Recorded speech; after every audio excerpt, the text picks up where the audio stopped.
Mi gente, ¿cómo vamos? Buenos días, buenos días. Acá estamos leyendo la palabra, leyendo la verdad de todo, literalmente. Escuchando unas alabancitas. Ahí estamos.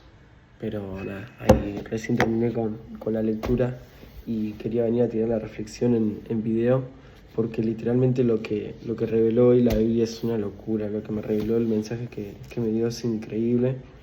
Y leí Mateo 7:7. Mateo capítulo 7, todo el capítulo 7 de Mateo, y tiene unas conexiones con Lucas, con el capítulo 6 de Lucas y con el capítulo 11 de Lucas.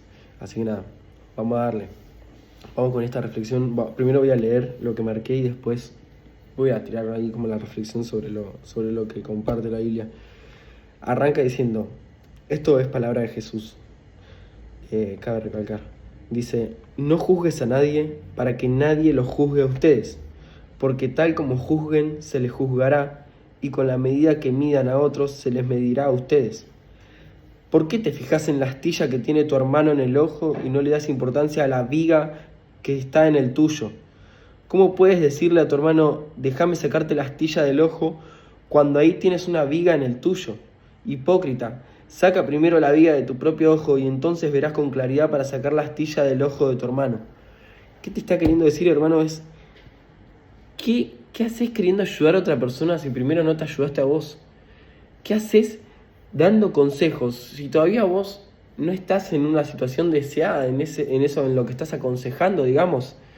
Entonces, te lo dice la Biblia muy clarito. ¿Qué haces viendo la astilla en el ojo de tu hermano? Si tenés una viga acá y ni siquiera sos capaz de solucionar eso, ni siquiera sos capaz de sacar eso.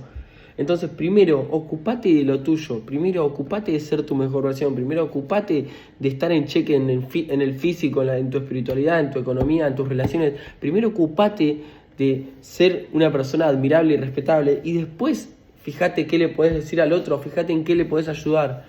Y no juzgues al que está haciendo algo malo o el que está haciendo algo que para vos no es lo correcto. No lo juzgues, porque así como juzgues a él, serás juzgado vos.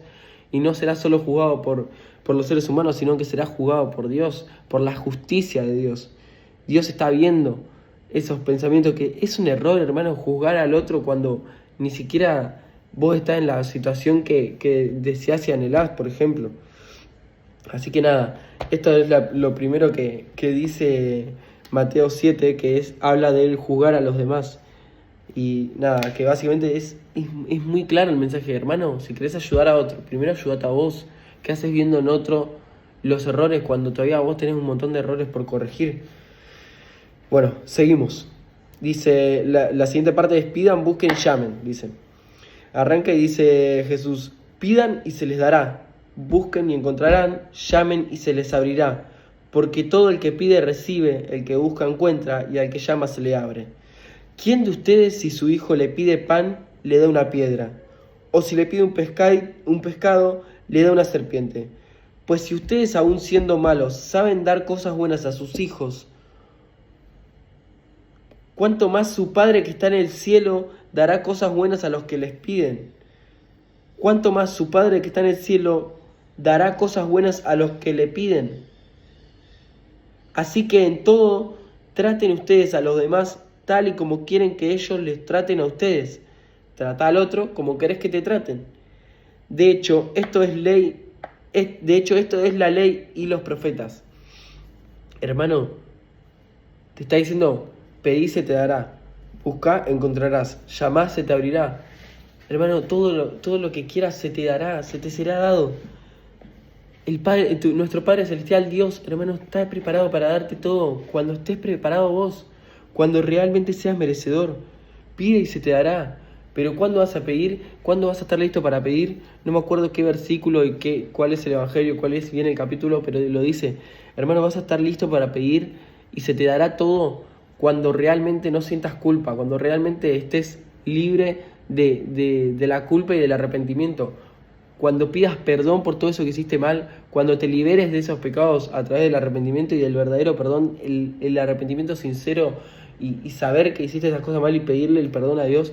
Dios es todopoderoso y todo misericordioso, hermano, y te da el perdón, te da su perdón y cuando realmente liberes todo ese arrepentimiento y esa culpa, es cuando estás libre de pecado y podés pedir, hermano, cuando vos podés pedir, cuando estás obrando bien, cuando estás siendo disciplinado, cuando estás poniendo el sufrimiento por delante del placer, cuando estás siendo obediente a Dios, cuando estás viviendo en similitud a Cristo, es ahí cuando podés pedir y se te dará, buscarás y encontrarás, llamarás y se te abrirá, hermano.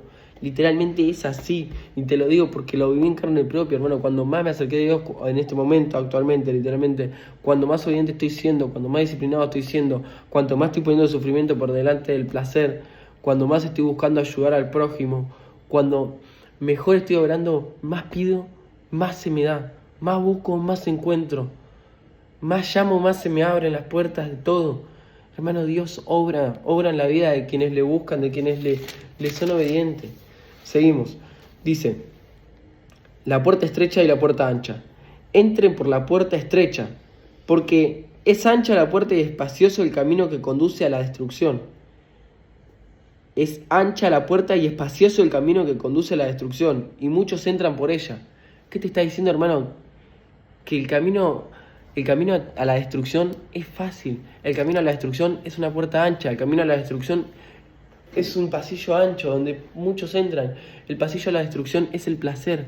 Eso que se ve como el cielo, eso que tanto placer te da y después te hace sentir culpa, después te hace sentir arrepentimiento, después te destruye. Eso, hermano, es todo lo que no tenés que hacer. Te dice, entren por la puerta estrecha, porque es ancha la puerta y espacioso el camino que conduce a la destrucción. Entrá por la puerta estrecha, a donde cuesta, a donde está lo difícil, donde está el sufrimiento, es donde realmente tenés que ir, donde realmente la puerta estrecha es el lugar donde es difícil de entrar. El reino de los cielos es muy difícil de entrar, hermano. Lleva mucho trabajo, mucha disciplina, mucho sufrimiento. Pero te lo dice acá, Mateo 7:13. Entren por la puerta estrecha, porque es ancha la puerta y espacioso el camino que conduce a la destrucción. Y vos no querés la destrucción para vos, hermano. Vos querés la vida, vos querés la plenitud, querés el gozo, querés la paz. Pero estrecha es la puerta de esos sentimientos. Mateo 7:14 dice, pero estrecha es la puerta y angosto el camino que conduce a la vida, y son pocos los que la encuentran. Son pocos los que la encuentran. ¿Por qué son pocos, hermano? Porque nos hicieron vivir en una mentira en donde el placer momentáneo, donde el placer inmediato era lo que todos buscaban. Uy, se me puso un anuncio acá en las alabanzas. Literalmente nos hicieron una mentira en la cabeza, hermano, que nos arruina día a día. El placer inmediato es el que te está destruyendo, el que te está haciendo vibrar muy mal, el que te está haciendo tener sentimientos horribles, literalmente. Ahora habla. Seguimos, dice, el árbol y sus frutos. Cuídense de los falsos profetas. Vienen a ustedes disfrazados de ovejas, pero por dentro son lobos feroces. Por sus frutos los conocerán. ¿Acaso se recogen uvas de los espinos o higos de los cardos? Del mismo modo, todo árbol bueno da fruto bueno, pero el árbol malo da fruto malo. Todo árbol bueno da fruto bueno, pero el árbol malo da fruto malo. Un árbol bueno no puede dar fruto malo, y un árbol malo no puede dar fruto bueno. Todo árbol que no da buen fruto se corta y se arroja al fuego. El fuego en la Biblia representa el infierno. ¿Qué te está diciendo? Todo árbol que no da buen fruto, todo árbol que no da buen fruto, todo árbol, toda persona que no tiene los resultados que sueña en él, a toda persona que no está viviendo la vida de sus sueños, que no tiene buen fruto, o que no está camino al buen fruto, se arroja al fuego. Arroja al fuego, ¿a qué se refiere? Al infierno. El infierno no es un lugar rojo lleno de fuego, no sé qué. El infierno es el infierno en vida, hermano, los sentimientos, los pensamientos que tenés día a día. Dice, sigue, todo árbol que no da buen fruto se corta y se arroja al fuego, así que por sus frutos los conocerán. Por sus frutos los conocerán. No todo el que me dice Señor, Señor entrará al reino de los cielos, sino solo el que hace la voluntad de mi Padre que está en el cielo. Te lo está diciendo clarísimo, hermano. Vivís en voluntad de Dios, vivís en similitud a Cristo y entrás al reino de los cielos. El reino de los cielos es un estado mental, hermano. Son los sentimientos, los pensamientos, el vivir en gozo, en plenitud, en paz, en saber que Dios todo lo está viendo y que si estás obrando para su bien, vos le podés pedir y te va a dar. Vos le podés tocar una puerta decir que querés esta oportunidad o lo que sea, Dios te va a abrir esa puerta. Llamás y se te escuchará, se te será atendido. Literalmente. Tenés que tener cuidado con quién estás escuchando, te lo dice acá. Cuídense de los falsos profetas, vienen a ustedes disfrazados de ovejas, pero por dentro son lobos feroces. Por sus frutos los conocerán. ¿Acaso se recogen uvas de los espinos e higos de los cardos? Del mismo modo, todo árbol bueno da fruto bueno, pero el árbol malo da fruto malo. Hermano, tenés que tener cuidado con quién estás escuchando y por sus frutos los vas a conocer. Por sus frutos te vas a dar cuenta qué árbol son, si son un árbol bueno o son un árbol malo. Seguimos. Dice, el prudente y el insensato. Por tanto, todo el que me oye estas palabras y las pone en práctica es como un hombre prudente que construyó su casa sobre la roca. Todo el que me oye estas palabras y las pone en práctica es como un hombre prudente que construyó su casa sobre la roca. Te está diciendo que el que oye las palabras y las pone en práctica es una persona prudente que hace las cosas en una base sólida. Que dice, planta su casa sobre la roca.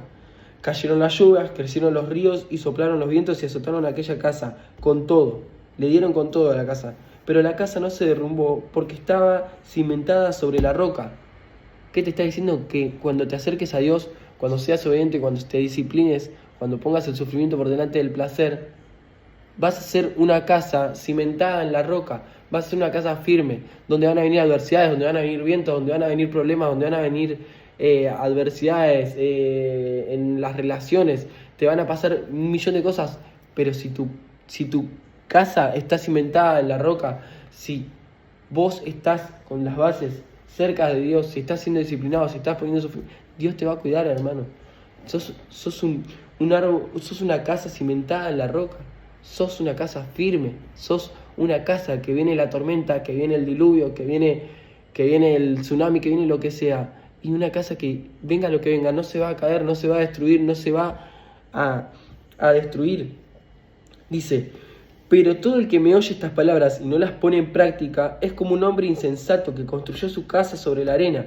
Cayeron las lluvias, crecieron los ríos, soplaron los vientos y azotaron aquella casa y ésta se derrumbó y grande fue su ruina. Se derrumbó y grande fue su ruina. ¿De quién se va a derrumbar y grande va a ser su ruina? Cuando vengan las adversidades, cuando vengan los problemas, esa persona que se va a derrumbar y va a tener una ruina grande es quien cree y escucha la palabra, pero no la aplica, que no la lleva a la práctica, que no es realmente obediente. Entonces, muy fácil es creer, muy fácil es leer la palabra, pero difícil es vivirla, difícil es ser obediente, difícil es disciplinarse. Y ahí es cuando tu casa pasa a estar en un cimiento firme. Qué locura, hermano, qué locura de reflexión, bro. No, es increíble, el manual de la vida, la Biblia es una locura, hermano. Es una locura. Nada, por ahí la reflexión se me fue larguísimo, 13 minutos, pero es increíble esto. No sé si subirlo a las historias o a YouTube, pero qué increíble, boludo. Muy buena reflexión, hermano. Nada, literalmente a aplicar día a día y tienen que leer esto, hermano, tienen que leer la Biblia, es una locura, el crecimiento que te da, el entendimiento que te da en la vida, es una locura. Yo súper recomiendo que tengan un excelente día. Ahora a poner el trabajo como un hijo de Nil y nada, estamos ganando, papá, vamos a darle.